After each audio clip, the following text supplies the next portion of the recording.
Olá pessoal, tudo bem com vocês? Vamos para mais um conteúdo aqui. Hoje vamos estar falando sobre um tema muito importante, tá? Que tem ganho cada vez mais, como é que eu posso dizer para vocês? Importância no nosso cenário da tecnologia, no nosso cenário de cloud. E hoje eu estou aqui para discutir com vocês, ou para tentar falar alguma coisa aqui sobre a questão do trabalho moderno, né? Ou do modern workplace, tá bem? Obviamente eu vou estar aqui focando na componente de Azure, tá? Na Microsoft. Mas eu acredito que se vocês estiverem trabalhando com outras tecnologias, com outras providers, né, de cloud, ou até mesmo em um ambiente que tenha muitas ferramentas ou muitas features que venham do ambiente on-premises, eu acredito que vocês também conseguem ajustar e trabalhar de uma melhor maneira para que vocês tenham um resultado muito melhor, para que vocês tenham muito mais segurança dentro do vosso ambiente e que vocês consigam tirar proveito desta fantástica maneira de trabalhar, que é a questão do Modern Workplace, ou trabalho onde quiser, ou teletrabalho, ou o famoso home office, né? Chame como você preferir. E vamos lá ao conteúdo de hoje. Espero que isso possa agregar, né, com vocês, que esse conteúdo possa ser útil, e depois vocês podem mandar os comentários, as vossas perguntas, as dicas, né, até mesmo se não gostar também pode falar, deixa à vontade, tá bom? Eu trouxe aqui alguns slides que eu gostava de partilhar com vocês. Deixa-me puxar aqui. Bom, o título da nossa apresentação é, como vocês podem ver aqui, um salto de confiança, né? Porque nada mais é do que uma confiança que vocês têm que ter, ou que vocês têm que adotar, né? O nosso mindset, ele vai ter que vir aqui virado muito para essa questão de eu preciso confiar, mas eu preciso monitorar, eu preciso verificar, eu preciso estar com os olhos atentos, mas eu preciso confiar para poder deixar que o meu colaborador, né, que o meu membro da minha equipe, as pessoas da minha empresa, elas possam trabalhar, né, no famoso teletrabalho ou no home office, tá bem? Por quê? Porque como o meu subtítulo diz aqui, qualquer lugar deve ser seguro para poder trabalhar. Perfeito? Bom, trazendo aqui a minha apresentação, é esta, ok? Então vamos lá. Quem sou eu? Tá bem? Eu sou Marcos Vinícius, Marcos Carvalho, Marcos Vinícius Carvalho, né? Talvez você me conheça com algum desses nomes. Eu tenho um canal no YouTube em que o canal leva o nome de Marcos Vinícius, mas em algumas empresas por onde eu passei, eu sempre usei o primeiro e o último nome, Marcos Carvalho. Daqui a pouco eu falo sobre essa questão do YouTube. Ah, mas eu sou um profissional na área de tecnologia, graduado em redes de computadores, tá bem? Tenho duas pós-graduações em segurança, uma mesmo virada para segurança da informação e outra foi mais numa computação forense. Sempre gostei muito dessa área de segurança e quando eu me graduei em redes de computadores, eu foquei muito mais na componente de administração de sistemas e não tanto para a componente de network puro, né, switches e routers e tal, tudo mais. Há mais ou menos, vai fazer 6 anos que eu mudei para Portugal, hoje eu vivo em Lisboa, e no mercado português eu atuo como Cloud Engineer, né, para quem conhece um pouco do mercado português, a gente trabalha muito na área de consultorias, então hoje eu atuo como um Senior Consultant, né, virado na componente de Cloud Engineer, 100% em Microsoft Azure, tá bem? Alguma coisinha ou outra, dependendo do cliente, caso ele precise de alguma coisa, a gente faz ali algum overview, algum assessment, mas o nosso foco principal é mesmo o Microsoft Azure, o 365, tá bom? No meu caminho, falando de Azure, hoje eu tenho 13 certificações, consegui completar todos os badges de security da Microsoft, tenho algumas certificações a nível expert, como a SC100, o Cybersecurity Architect, o AZ305, que é o Azure Architect, Azure Administrator e por aí vai, tá bom? Fique à vontade, no final da apresentação eu coloco aqui os meus contatos, fique à vontade para me seguir, para mandar mensagens e a gente pode conversar bastante sobre isso, ok?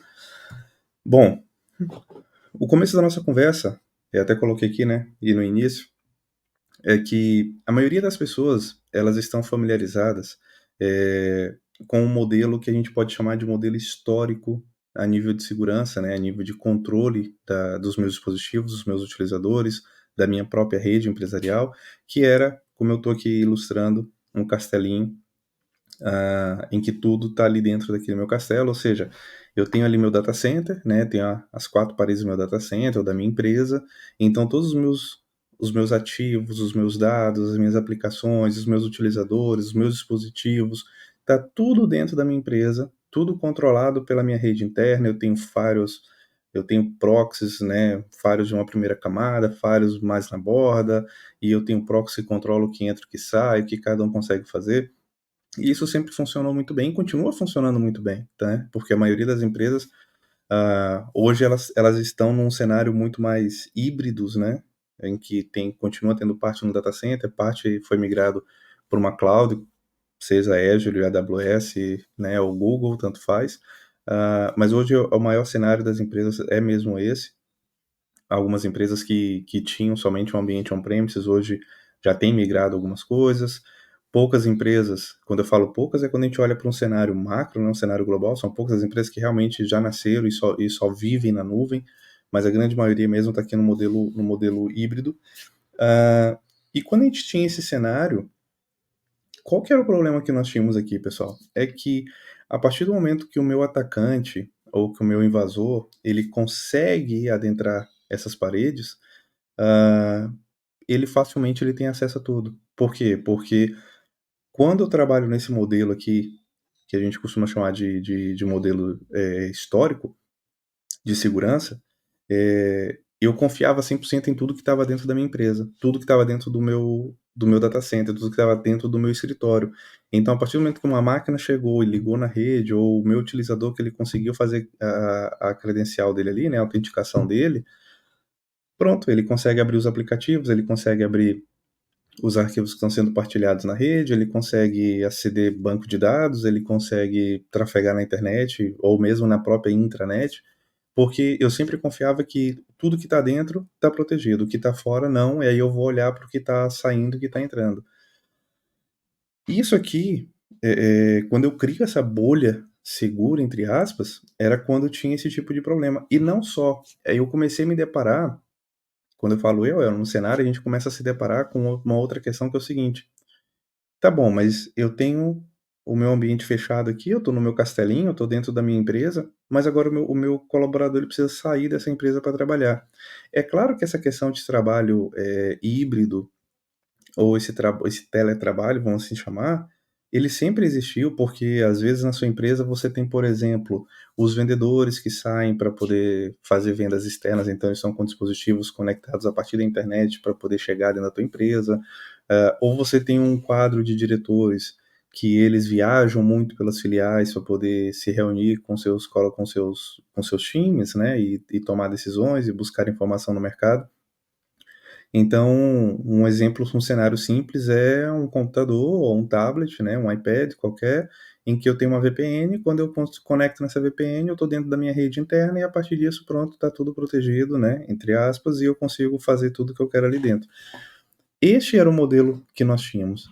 E nós precisávamos de um outro modelo que pudesse atender a este mundo que virou de cabeça para baixo, né, de uns anos para cá, e a pandemia, né, ela trouxe muito desse cenário em que não era agora mais o meu boarding ou o meu time de vendas que trabalha externamente, não, toda a gente tem que estar em casa, e podendo trabalhar de casa e tudo mais, e algumas empresas olharam para isso e falaram, bom, é o jeito que a gente tem para fazer, vamos embora. Tinha algumas empresas que já estavam preparadas para isso, outras não. Quem já estava preparado só precisou expandir um pouco mais o seu campo, né, de atuação. Empresas que não estavam tentaram fazer de alguma maneira que isso funcionasse, e outras empresas falaram: eu não faço a mínima ideia de como é que seja, mas vamos tentar isso e isso e aquilo outro. E você teve aí agora você está com muitas peças soltas que você precisa, é o famoso trocar a roda do ônibus enquanto o ônibus está andando, né? Ah, neste novo cenário moderno, em que o meu colaborador ele pode estar no tablet, ele pode estar no iPad, ele pode estar no telemóvel dele, né, no celular, ele pode estar no notebook, ele pode estar no desktop, pode ser um portátil da empresa, pode ser o portátil pessoal dele. Ele está trabalhando de diferentes formas, às vezes o aplicativo ele roda somente na web, às vezes ele roda mesmo instalado diretamente no computador.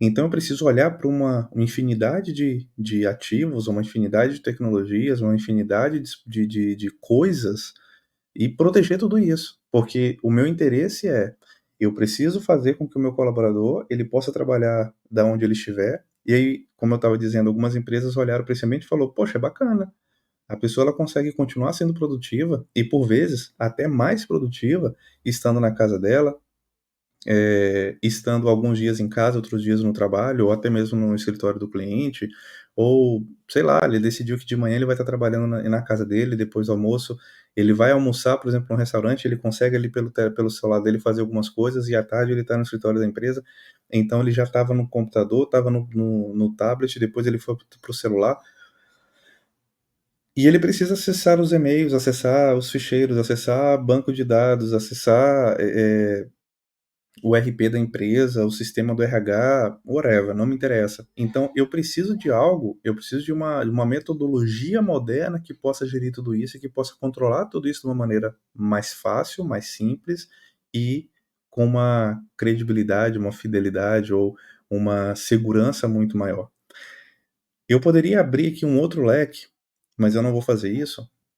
Mas aqui a gente pode puxar um tema que é a questão da metodologia do Zero Trust, né? Que ela vem ser uma peça central dentro dessa necessidade que surge para que a gente possa ter essa segurança, né? Nessa componente e tudo mais.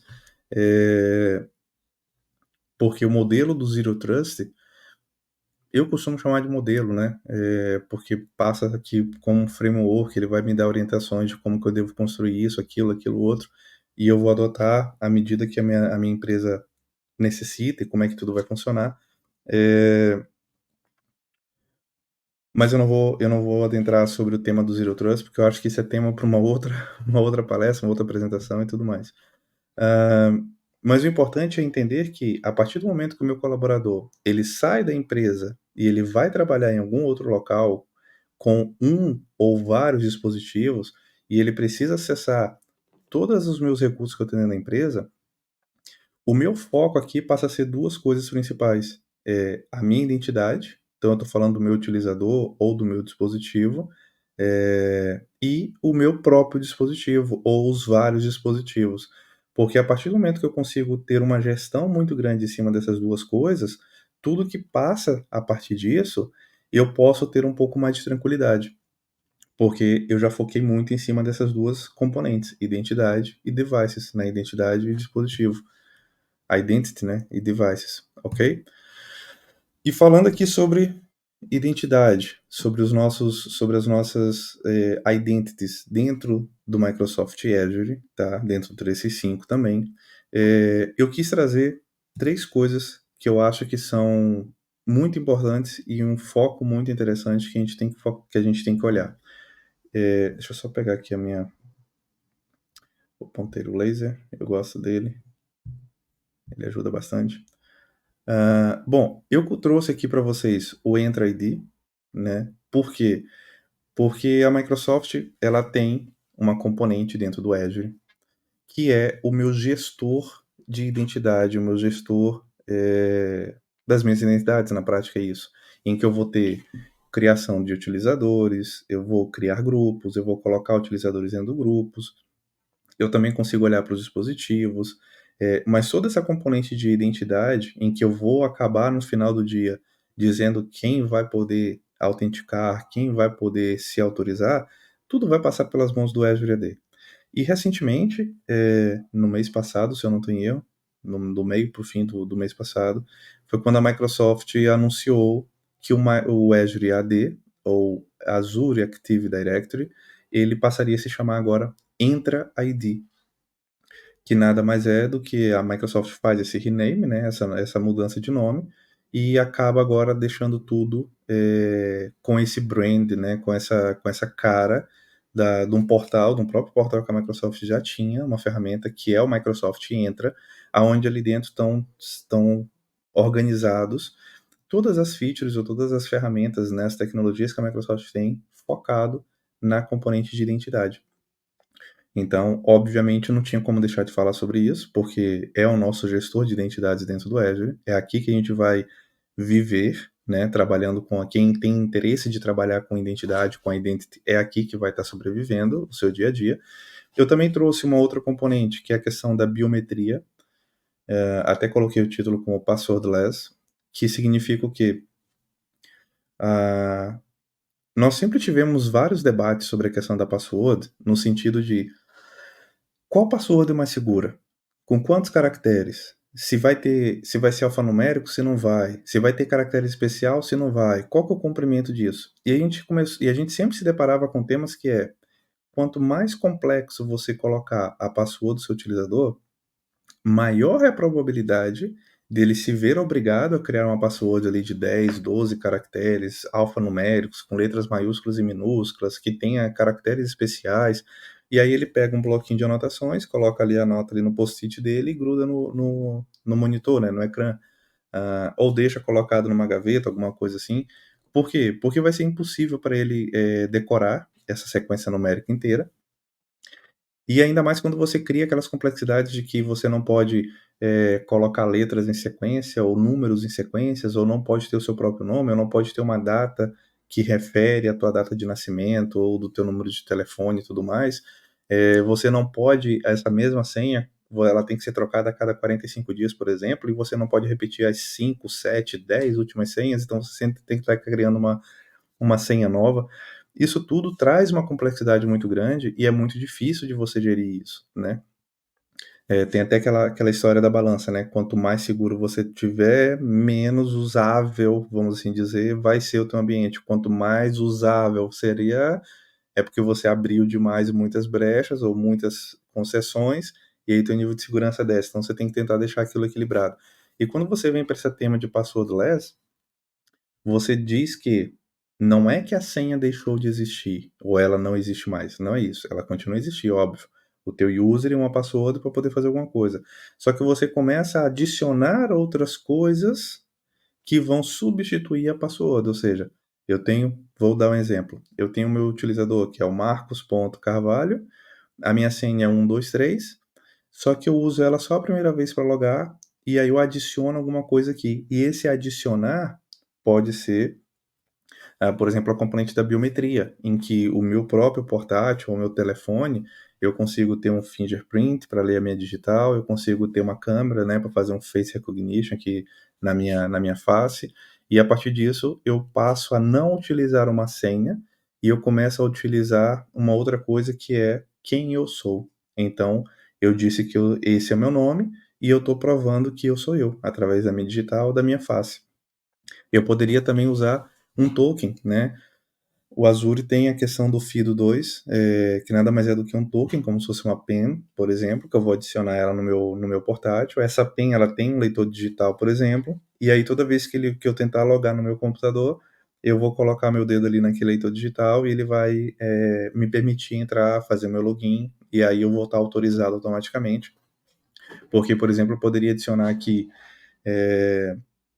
a partir da minha autenticação, a partir do momento que eu provo que eu também já autorizo, aí entra o SSO, né, que é a parte do Sync Sign-On, então eu entrei e agora eu estou autorizado a fazer tudo aquilo que eu preciso, acessar todos aqueles arquivos, acessar aquelas aplicações e tudo mais, ok? E tem também a questão da MFA. A gente não podia deixar de falar do Multi-Factor Authenticator, né? Que muitas aplicações hoje já te pedem, né? Caso você utilize aí um LinkedIn, um Facebook, o Twitter, o próprio Gmail, o próprio Outlook, todos eles vão te pedir alguma maneira ali para você utilizar o MFA.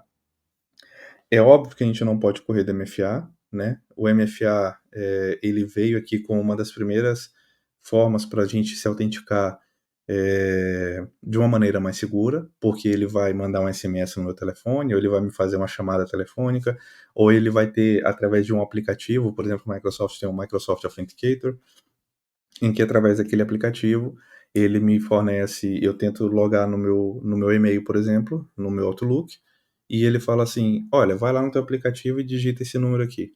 E aí eu vou lá e digito, ou então ele fala assim, olha, vai lá e faz o approve. Então eu abro o Authenticator, ele fala, é você mesmo? Eu digo sim.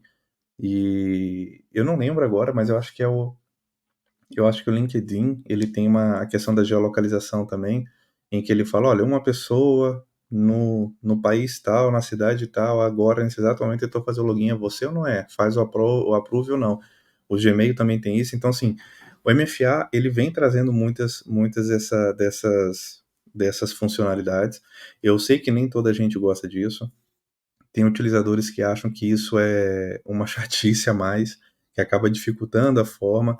É, eu acho que não. Eu acho que tudo tem que ser pesado, tem que ser medido. Eu gosto de algumas coisas, por exemplo, eu gosto do Authenticator, eu não gosto da questão do SMS e nem das ligações, né, as chamadas de telefone, não me agrada muito essas duas funções, mas o Authenticator sim, e a questão da biometria ainda muito mais, tá? E agora, um outro tópico também, a questão dos endpoints, ou seja, a questão dos meus dispositivos, né, meus celulares, meus iPads, meus tablets, meus computadores, portáteis ou não, meus servidores. E a Microsoft, ela vem também com um novo brand, né, uma nova nomenclatura, chamada de Microsoft Endpoint Manager, ou MEM, que nada mais é do que a Microsoft, ela tinha uma aplicação há uns anos atrás, ainda tem, mas há uns anos atrás tínhamos uma aplicação que era somente ela, que era o SCCM, ou System Center Configuration Manager. Hoje ele é conhecido mesmo só como Configuration Manager, em que ele fazia toda a gestão dos meus dispositivos dentro da empresa. Então eu controlava a imagem que vai ser instalada naquela máquina, as aplicações, os patches, o Windows Update, algum batch que eu queria rodar ali dentro. Eu tinha toda uma questão de reporte, né, os relatórios que eu ia tirando daquilo, a gestão, como é que estava sendo feito e tal, tudo mais. Depois de algum tempo, a Microsoft então vem com uma ferramenta Cloud Native, né, que nasce dentro da nuvem, que é o Microsoft Intune.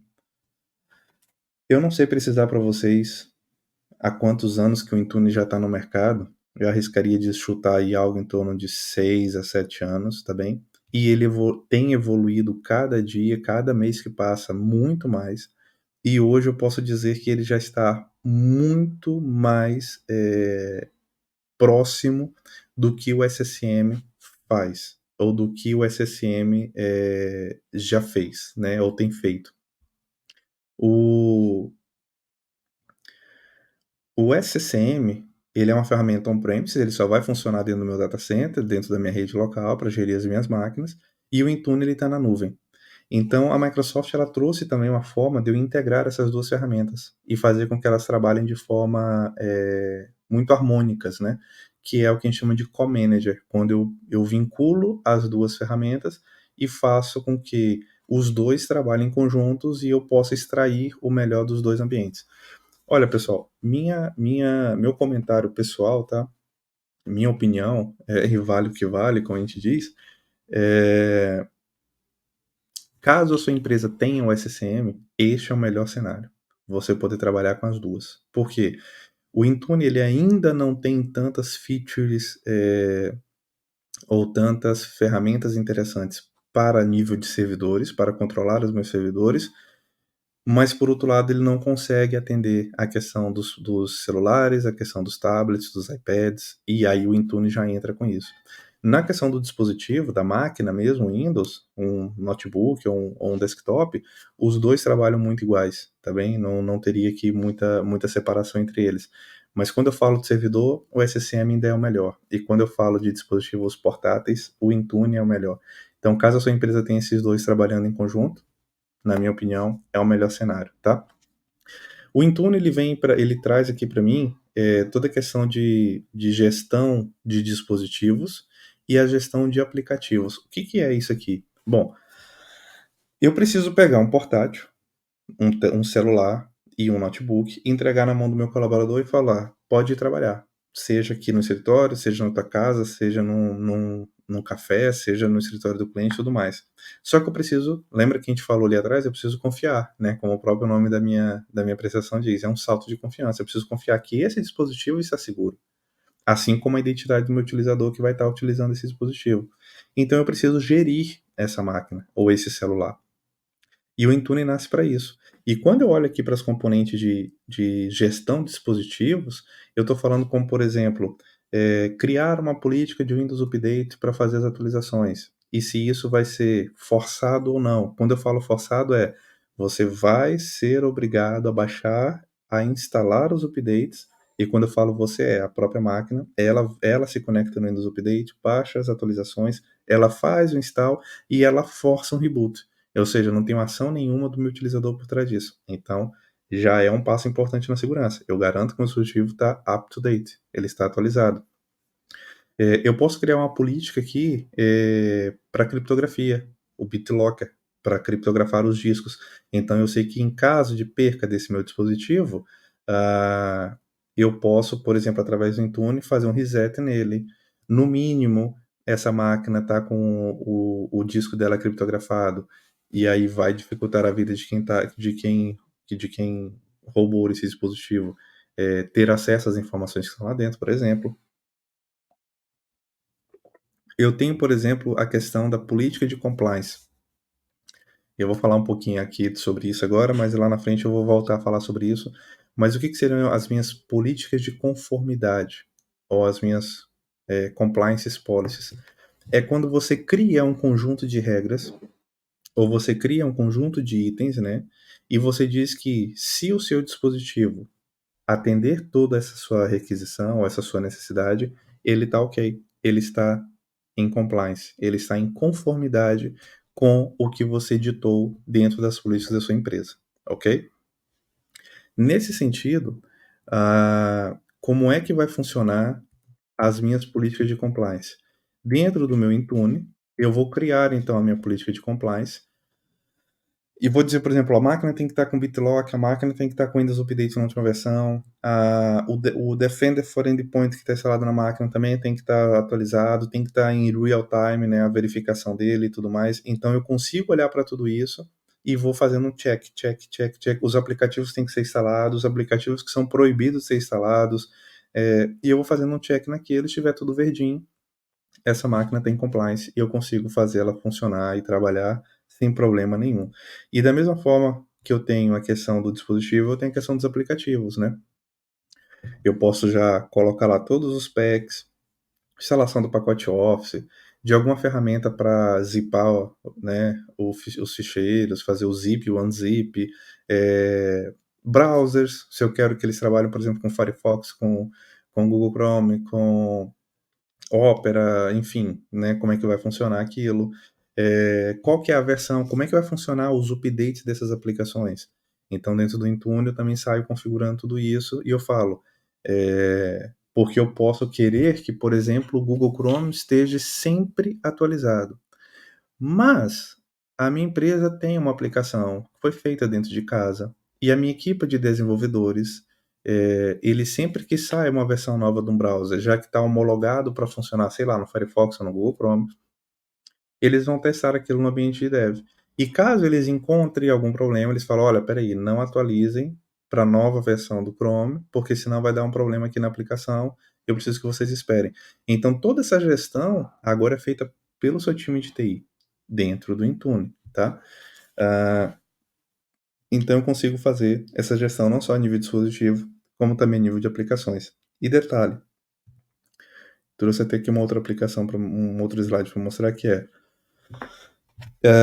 o Intune, ele funciona com dispositivos Macs, Windows, Linux, Android, né? Dentro do Intune, e isso, para quem trabalha com Intune, vai ficar fácil o que eu vou dizer agora. Para quem não trabalha e está conhecendo, está ouvindo falar dessa ferramenta agora comigo, os sistemas operacionais, ou sistemas operativos, né, como se fala em Portugal, o iPadOS, o iOS e o macOS, eles têm distinção entre eles. E o Intune, entenda sempre o seguinte, o Intune ele é como se fosse um hub. Da mesma maneira que o Microsoft Teams, né? O Intune ele é um hub em que ele vai me permitir fazer ações nos dispositivos ou em algumas aplicações, desde que o outro lado me permita fazer isso. Então, por exemplo, o Intune, que é da Microsoft, o Windows, que é da Microsoft, eu tenho muito mais poder de ação, eu consigo ir de uma forma muito mais granular dentro do Windows e fazer coisas do que eu consigo dentro do Mac, por exemplo. mas não é uma limitação do Intune, é uma limitação do macOS, ou do iPadOS, ou do iOS.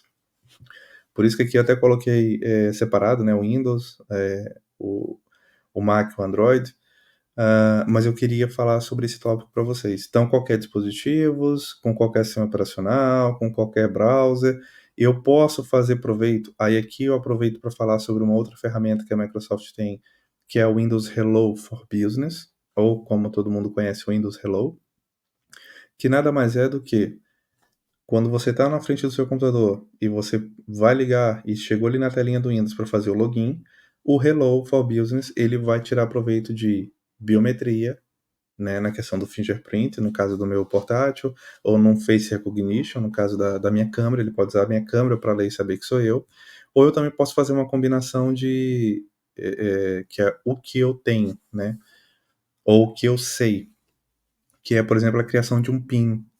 Então, o Windows Hello for Business, ele é ativado quando a identidade do meu utilizador é associada a um dispositivo, então eu tenho que ter um user e uma máquina, e quando eu tentar logar nessa máquina pela primeira vez, eu vou colocar meu user, a minha password, ele vai ativar o Windows Hello, fala, sua empresa, né, ela exige que você faça isso, a primeira coisa que ele vai fazer é pedir para eu criar um PIN, pode ser numérico, pode ser alfanumérico, pode ser com 4, com 6, com 8 caracteres, aí é a sua empresa que vai decidir como é que vai fazer isso. Ele também vai fazer um scan na minha face e ele também vai ler o meu digital, caso o meu portátil tenha leitor digital.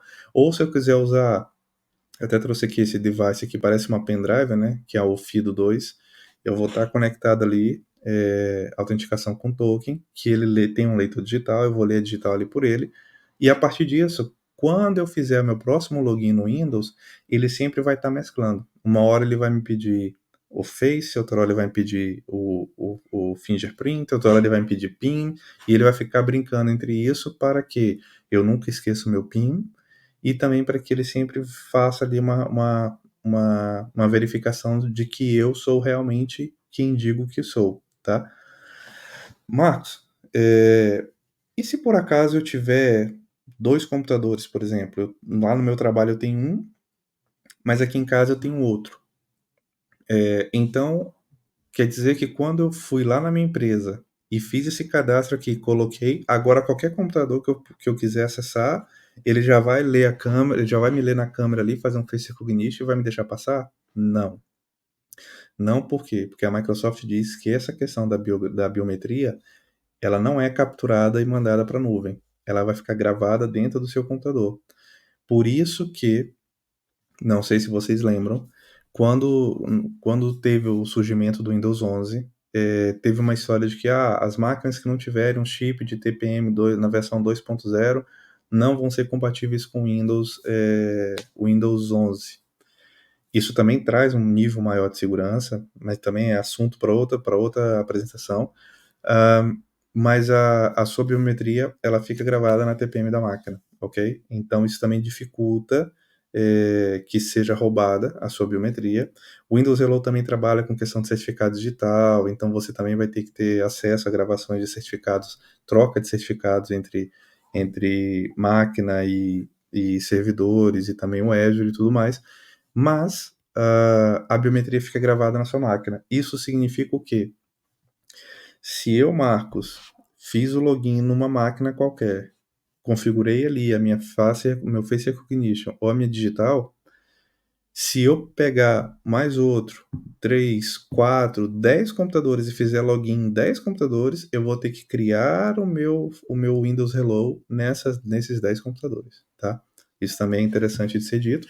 E a partir do momento que eu tenho qualquer tipo de dispositivo, com qualquer sistema operativo, com qualquer browser, por exemplo, ou aplicação, associado com a parte da biometria, que eu vou estar dizendo, que é o passwordless, ou até mesmo o Authenticator.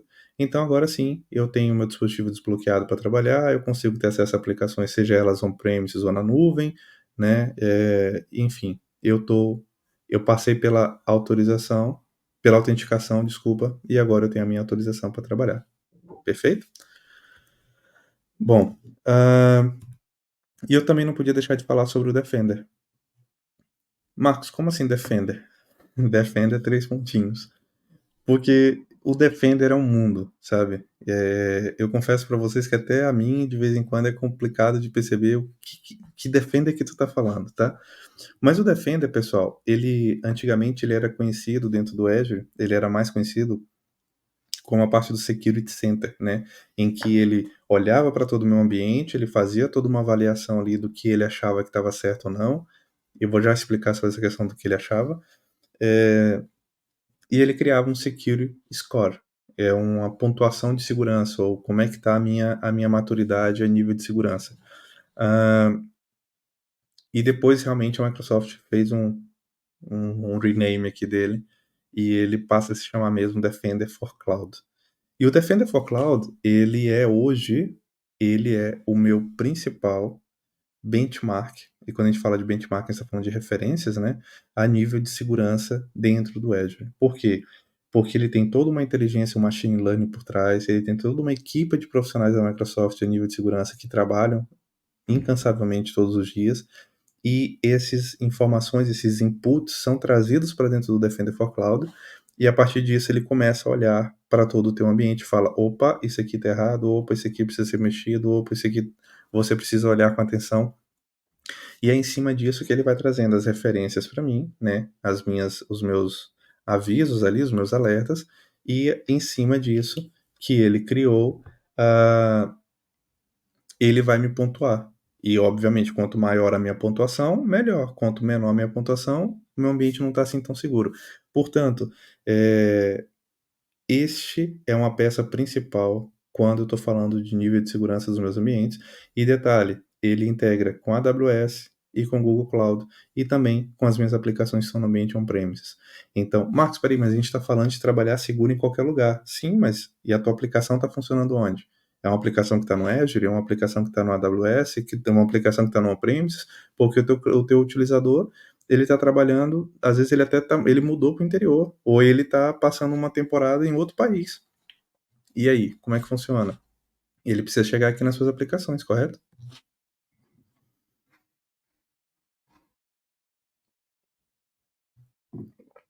E daí surge então aqui o Defender, de novo, 3 pontinhos, né? Então tem o meu Defender for Workloads, ou seja, as minhas cargas de trabalho, tá? E quando eu penso em Defender Workload, ou quando eu falo de Defender for Workloads, eu preciso entender, como eu disse, ó, existe um enorme conjunto de soluções de defesas disponíveis a mim, que é o Defender for Server, Defender for Kubernetes, Defender for SQL, Defender for Network, enfim, existe, por isso que eu falei, é 3 pontinhos, existe uma infinidade de coisas, tá? E existe aqui uma questão que é, obviamente tudo vai ter custo. Então, a partir do momento que eu vou ticando ali, vou clicando, vocês podem até ver, se vocês entrarem no portal do Azure, quando você vai lá na parte do Defender for Workload, ele te dá a opçãozinha de mudar a chave, né, ativado ou desativado, e logo do lado ele te fala quanto que ele te cobra por mês para você ter aquela feature ali dentro. O Defender, olhar a questão dos Key Vault, que volto para quem não conhece, entenda isso como se fosse um cofre de segurança que vão estar as minhas passwords, vão estar os meus certificados digital e depois as minhas aplicações podem ir lá e consumir isso de uma forma mais secreta, né? E não tão publicamente escrito num código, qual que é o user e a password e tal, tudo mais.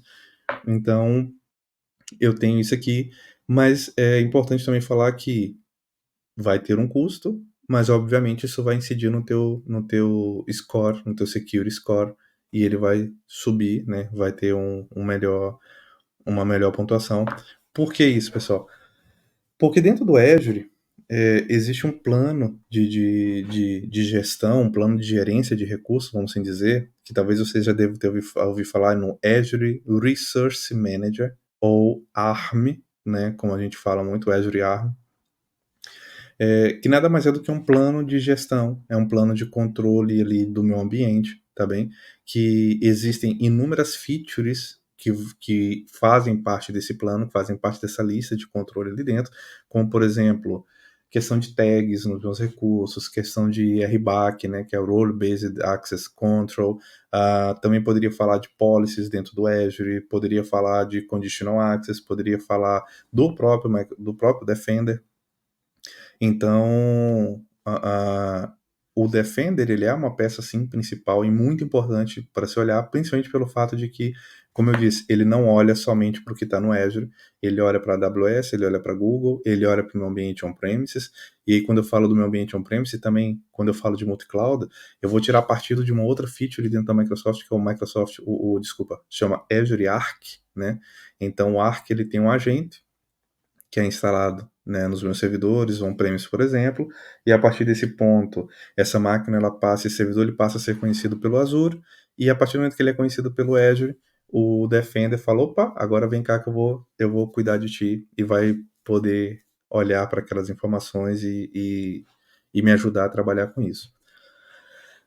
Também é importante falar sobre o Defender for Endpoint. Eu falei um pouquinho sobre ele lá atrás, quando a gente falou sobre a questão da gestão dos dispositivos, né, do Intune DCCM, que é o nosso meme, mas o Defender for Endpoint, ele surge como uma ferramenta, como uma feature, uma tecnologia, que ele vai justamente pegar aqui a componente, a ideia dele é proteger, ou seja, ele vai parar coisas maliciosas que estejam acontecendo no meu ambiente, nos meus dispositivos, tá? Ele vai também fazer o processo de mapear e rastrear o caminho dessas coisas, porque falava, peraí, uma máquina aconteceu isso, deixa eu ver, opa, outra máquina também, opa, peraí, tem qualquer coisa aqui que tá errada.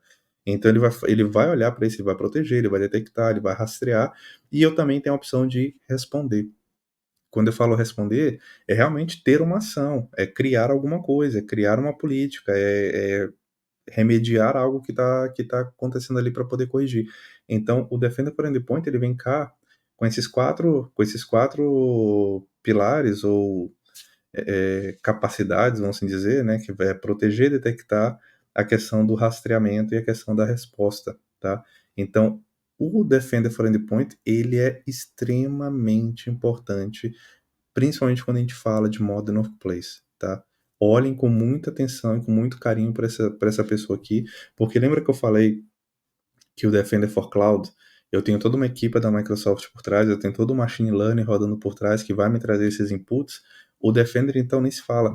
Nessa imagem mesmo aqui, ó, isso aqui é uma amostra de uma tela de incidentes dentro do Intune, desculpa, dentro do Defender for Endpoint, que ele vai classificar por nível de gravidade, e aí ele não só vai falar, olha, você tem esse tema, que é uma gravidade alta, né, height, uh, este aqui é o título, clica aqui que eu vou te explicar o que está acontecendo. Então ele me traz toda uma explicação. Olha, esse problema acontece por conta disso e disso, é assim que funciona.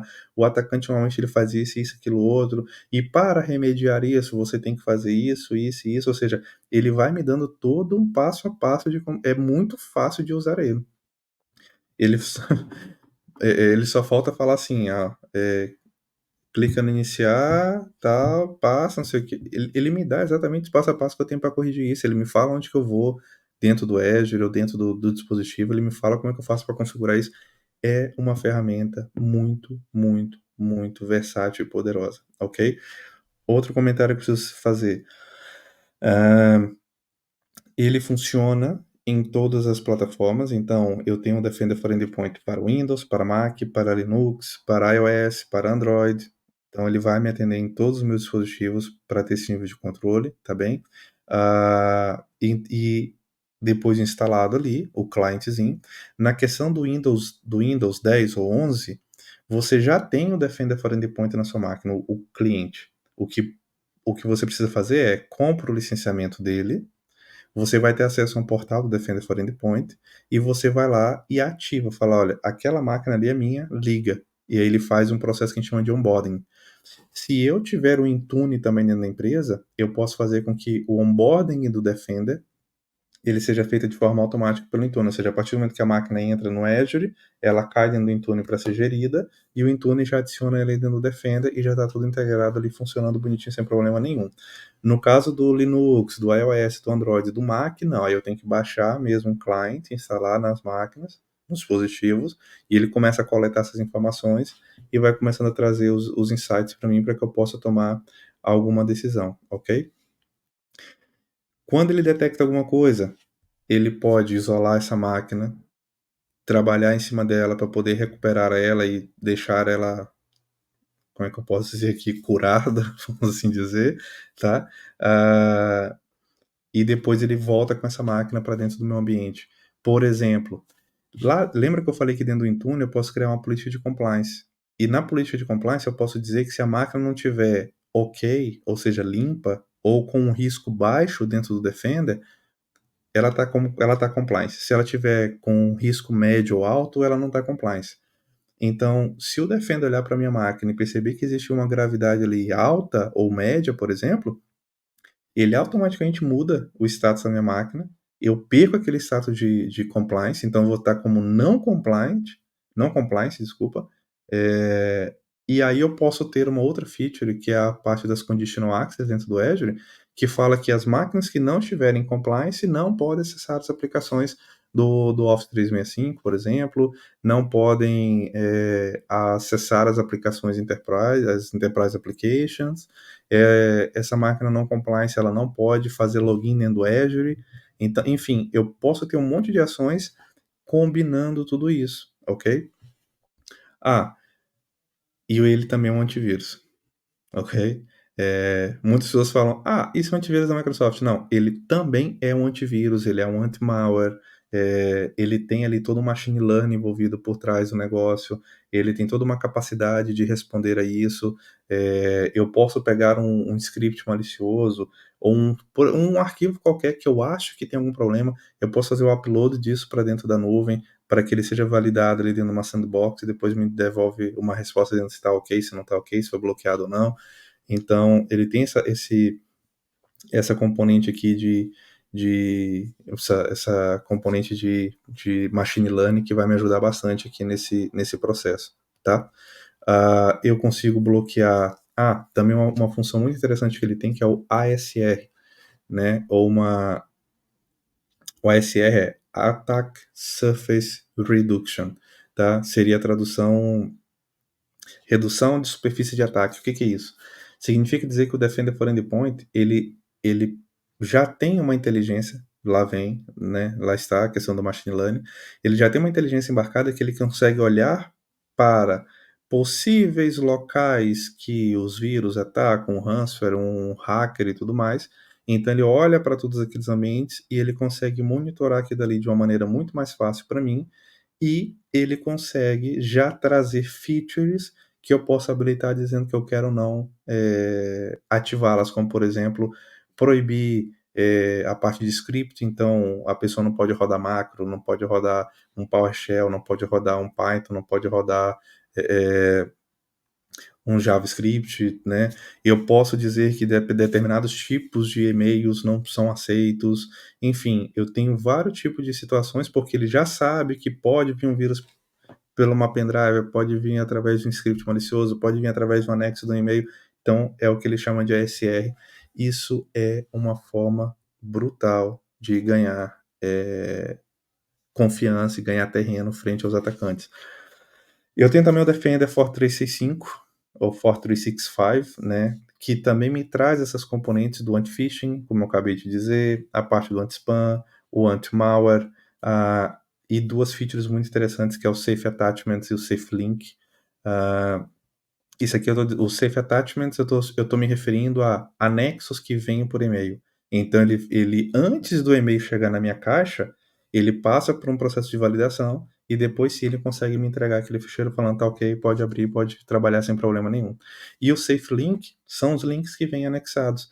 E aí isso pode estar vindo não só por e-mail, mas pode, por exemplo, vir no chat do Teams ou numa conversa do Teams. Eu posso dizer que não vai colocar link ali, ou se eu colocar, eu peço para ele validar tudo aquilo antes, para poder só deixar passar o que é importante para mim e o que não é, ok? E eu também gostava de falar para vocês sobre a questão das conditional access, que eu comentei agora há pouco, mas que nada mais é do que toda vez que eu crio alguma coisa, que eu configuro alguma coisa, que eu habilito alguma coisa dentro do Azure, isso começa a gerar informações, ruídos, barulhos, como a gente costuma dizer, ou até mesmo logs, né, de informações. E esses ruídos, esses barulhos que chegam, eu posso utilizar isso para tentar perceber, tentar entender o que está acontecendo dentro do meu ambiente e criar ali uma lógica, criar uma como é que eu posso dizer aqui? Acho que seria isso a palavra correta, criar uma lógica, né, criar uma sim, seria criar uma lógica, um contexto do que está acontecendo ali dentro, e a partir dessa lógica eu posso tomar determinadas ações. Eu acabei de dar um exemplo para vocês que era, eu tenho um Intune, dentro do Intune tem uma política de compliance, de conformidade, dentro dessa política eu disse que se as máquinas não estiverem com nível baixo ou médio, limpa ou baixo dentro do Defender, ela não vai estar em compliance, e a partir do momento que o Defender tomou uma decisão para mim, ou seja, eu saí habilitando coisas, eu saí configurando coisas, e o Defender olhou e falou: não, não, essa máquina agora está no risco alto, então automaticamente ela muda de, de conformidade para não conformidade, e aí dentro das minhas conditional access, dos meus acessos condicionais dentro do Azure, que ele está olhando aqui, ó, para toda a questão dos meus employees, meus colaboradores, utilizadores e parceiros. Ele vai olhar para dentro dos meus dispositivos que estão confiáveis e em conformidades. Também pode olhar para a questão de localização. Então, eu tenho uma geolocalização que vai dizer se a pessoa não estiver vindo desse IP, se a pessoa não estiver dentro desse país, se a pessoa não estiver dentro do meu escritório. Isso são todas as condições que eu vou estar criando. Se ele não estiver utilizando, por exemplo, eu só posso deixar você abrir isso se você estiver usando o Firefox e não o Internet Explorer. Eu não vou deixar você fazer isso se o seu Microsoft Edge estiver na versão 10, porque a gente está usando a versão 13. Não sei, estou falando um número qualquer aqui, tá, pessoal? Então também olha para essa questão das aplicações, né, dos clientes que eu tenho na minha máquina, e aí sim entra a componente da Conditional Access, porque eu já dei toda uma condição para ela, entra toda a componente de políticas, de machine learning que a Microsoft tem. Esse númerozinho aqui, ó, de 171 terabytes, eu até peço desculpas para vocês, porque eu não sei se isso está atualizado, up to date, tá? Mas isso aqui significa dizer, por exemplo, pessoal, que o que a Microsoft recolhe de informações em toda a nuvem dela, e isso é usado como machine learning para o Defender for Cloud, para o Defender for Endpoint, para o Defender for 365, para o Conditional Access, para as policies. É daí que a Microsoft vem trazendo insights, tá? E nada melhor do que a própria Microsoft, porque antes de eu chegar dentro, antes do invasor tentar chegar dentro do meu recurso, ele teve que passar pela nuvem da Microsoft, pela borda inteira para poder entrar. Então a Microsoft sabe o que está acontecendo, de onde que está vindo muitos IPs de atacantes, daquela região ali, então tudo que vier dali eu a princípio já vou bloquear e te pergunto se tu quer permitir ou não. Então, isso aqui é uma questão muito, muito, muito legal de se ver. E aí eu posso aplicar os meus controles. Por exemplo, eu vou permitir eu bloquear, eu vou ter um acesso limitado, ou eu vou falar, tu até podes vir, desde que você habilite o MFA dentro do teu utilizador, ou que você troque a sua password para fazer um reset a password, ou que você assine aqui esse termo, né, de uso, essa autorização, tá aqui a tua assinatura dizendo que é você mesmo, que você concorda, então vamos para frente, e aí sim você teria acesso a todas as componentes da cloud, e a aplicações SaaS, ou até mesmo a nível de aplicações on-premises, porque ele também vai te permitir acessar as tuas enterprise applications ou não. Ok? Bom, pessoal, este é o conteúdo que eu tinha preparado para passar para vocês aqui hoje, tá bem? Espero que vocês tenham gostado, espero que tenha sido útil para vocês. Agradeço, tá, a presença de cada um.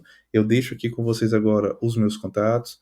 Alguma dúvida, alguma questão, tá aqui o meu e-mail, tá aqui também deixei o link do meu canal do YouTube, o meu LinkedIn, tá? É a forma mais fácil de você manter contato comigo é mesmo pelo LinkedIn. Eu tenho aqui o meu Instagram, o Spotify. A questão do Spotify é o seguinte, eu dentro do meu canal do YouTube, eu tenho alguns vídeos que são técnicos e outros não técnicos, como por exemplo, essa apresentação é uma fala técnica, mas eu não estou clicando e configurando nada. Então esses vídeos que eu faço, que é mais um bate-papo, né, um bate-papo técnico, então eu pego eles e coloco eles disponíveis no Spotify para que você possa ouvir e tudo mais. Então tá aqui as minhas redes sociais, os meus links. Caso você queira entrar em contato, me adicionar, mandar um e-mail com alguma dúvida, alguma sugestão, fique à vontade, eu agradeço. E novamente, espero que esse conteúdo tenha sido útil para vocês, espero que eu possa ajudá-los, né, a desenvolver um trabalho melhor no seu dia a dia com esses insights, que isso possa ter, que essa apresentação tenha sido interessante para vocês, tá bom? Muito obrigado mesmo, continuem por aí, nos vemos na próxima, até mais e um grande abraço, tchau, tchau.